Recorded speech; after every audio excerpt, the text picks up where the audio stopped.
What's up, y'all? I'm Zach from Box Alarm Trading, and here are 5 of the most interesting cards that I purchased this month. All right, so first up on the list, we have a legendary name in YouTube fighting.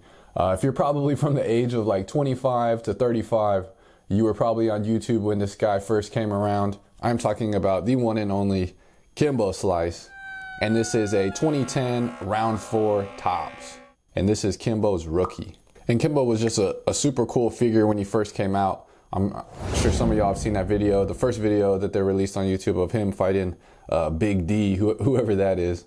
But he just absolutely worked him and like popped his eye, probably broke his orbital. I think that was the first fight I'd ever seen on YouTube. So it was this is kind of a cool card for me. And then watching the Tough series with him on there with the heavyweights was pretty cool as well. And here's him fighting Houston Alexander, which was a pretty boring fight, but I believe that was, like it says, his UFC debut, and he ended up winning that one. But we got first card of the week, Kimbo Slice, 2010 round 4. Hey, you out there, if you remember all of Kimbo's epic YouTube fights, go ahead and comment below. It helps our tiny channel grow.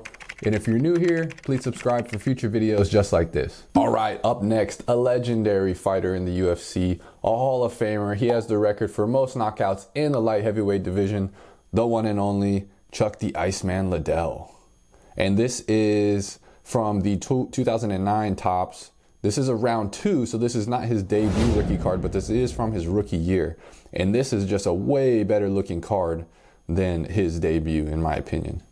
This is him doing, you know, the iconic Iceman celebration right after he knocked somebody out.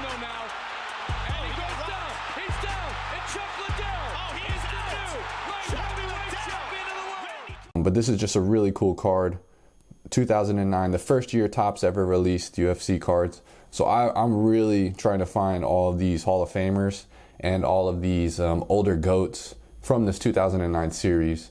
I've got a couple of them right now, but I'm going to keep trying to find all of my favorite old school guys. I really like these more, I guess you could call it vintage for UFC, because this is, you know, that's when they started, was 2009, but I like the older cards at this moment.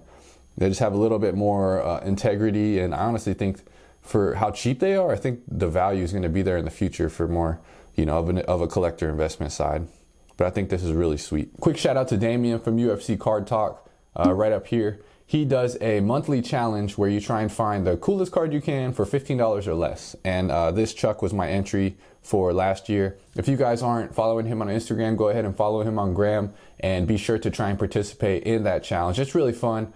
Spend a good time trying to find cool cards for cheap and just hunting. All right, and up next we have one of the funnest guys to watch, in my opinion, of all time. Again, older card here, but just a beautiful card, one of the coolest images around. We have the 2010 tops gold Anderson Silva round 4. Check this out, y'all. Just an incredible image, man. I mean, if you guys know the Ali versus Liston image, one of the most iconic images in all combat sports, this is like eerily reminiscent of that, in my opinion. And you've got Anderson Silva after he just like effortlessly knocked out Forrest Griffin. And this is the gold version. So on the gold, that, you know, you kind of got the hollow foil there, and it's a little bit thicker, which I think is cool. I like these thick cards. And this one's a little, you know, with the thick cards we always talk about, it's a little dinged up on the corners and the edges. But man, I might go ahead and just get this one graded anyway, because I think it's such a cool card. I think this would look pretty slick with the tuxedo of SGC. But again, to highlight how like undervalued these really cool shots of these older cards and these older fighters, this was $5.99. So like, if you're not out there, if you're collecting UFC and you're not out there trying to find some of these older tops cards, you're just being silly, because I mean, you got some of the coolest images on a product that's been around for, you know, 13 years. 13 years, and it's just a steal. All right, we're at number 4. And at number 4, we got a former champion. This is a Panini Instant Artistic Series. Tagging it here, talked about it before. Some really cool cards come out of that set. And from Panini, they do a good job of actually letting artists design cool cards. This is the UFC 281 Israel Adesanya and Poatan, and this is the Artistic Series card. Man, when I saw this, this is I forget the artist's name again. I'm gonna tag it down below. Jiang Jin, but he does an incredible job of making cool designs, and this is just another awesome design in my opinion. You got Potan looking scary. You got Izzy doing his anime. Come over here, and this was a print run to 193. So I think it's just an incredibly designed card.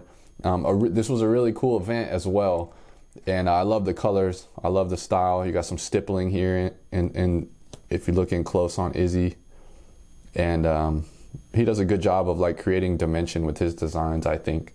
But again, this was like 10 bucks, so this was a real cheap card, but I really like the design on this one. And last but not least, we got a card from 2022, a rookie from 2022. We got a rated rookie 2022 Rafael Fiziev auto, and this was actually a redemption that we had. We had some Panini points from Derek Lewis, who didn't sign the auto we got. You know, we got the little redemption auto card, and I decided to go ahead and cash it in on this. This was 400 Panini points, so I think it was a good trade-off. Derek Lewis is cool, but I'd rather have a rookie auto. I think everybody would, but I like these orange hollows, and I think Fiziev is a really good prospect. I think he's going to sleep Gaethje, and I might actually get this one graded. I'm going to go ahead. I haven't really looked into the condition of the card yet. The centering looks good, but I haven't got the little magnifying glass out and started checking everything out. But just from the eye test from deep, it looks pretty good. So could potentially get this one graded as well. Thanks to everybody that's still tuned in. I appreciate y'all watching. Go ahead and be on the lookout for next week. We're going to be releasing another video of a UFC Optic hobby box rip. Hopefully we can get some cool stuff from that. The one we ripped last week was okay, but it wasn't great. So hopefully we can get a little better hits from that. Again, be sure to like, share, comment, subscribe, whatever you want to do. It helps us out. We're a tiny channel still. So we appreciate all the love, and see y'all next week.